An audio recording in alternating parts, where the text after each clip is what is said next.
Russia-Ukraine war at a glance. What we know on day 259 of the invasion. Zelensky says about 4 million people without power after targeted Russian attacks on Ukraine's infrastructure. Villages and towns in Ukraine have experienced more heavy fighting and shelling as Ukrainian and Russian forces strained to advance on different fronts after more than 8.5 months of war.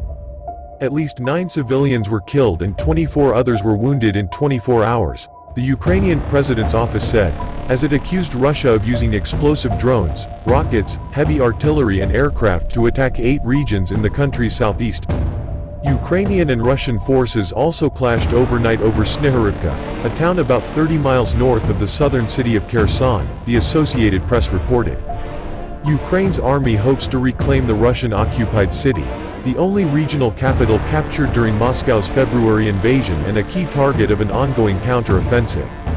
Kirill Stremisov, the deputy head of the Russian-installed administration in the Kherson region, has died in a car crash, state news agencies have reported, citing local Russian-backed officials. Stremisov, previously an anti-vaccine blogger and political marginal, had emerged as one of the most prominent public faces of the Russian occupation of Ukraine, frequently using social media to record aggressive anti-Ukrainian videos. Stremisov's death comes as Ukraine appears to have launched a new offensive to recapture the key city of Kherson. Russia said it still saw no progress on easing its exports of fertilizers and grain, parts of the Black Sea grain deal that Moscow views as fundamental to extending the initiative beyond next week. A Russian Foreign Ministry spokesperson said the US and the EU were putting up obstacles to Russia's exports and it remained unclear whether Russia would extend its participation in the initiative.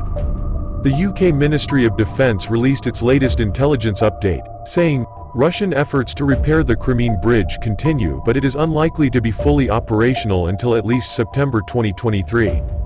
According to intelligence, the road bridge was closed yesterday to allow the movement and installation of a replacement 64-meter space. 3 more spans will be required to replace the damaged sections. Although Crimean officials have claimed these additional spans will be in place by the 20th of December, a briefing provided to President Putin added that works to the other carriageway would cause disruption to road traffic until March 2023. Russian Foreign Ministry spokesperson, Maria Zakharova, said Moscow had contacts with U.S. officials from time to time, and confirmed there would soon be U.S.-Russia consultations on the New START nuclear arms reduction treaty, the last remaining arms control agreement between the world's 2 largest nuclear powers.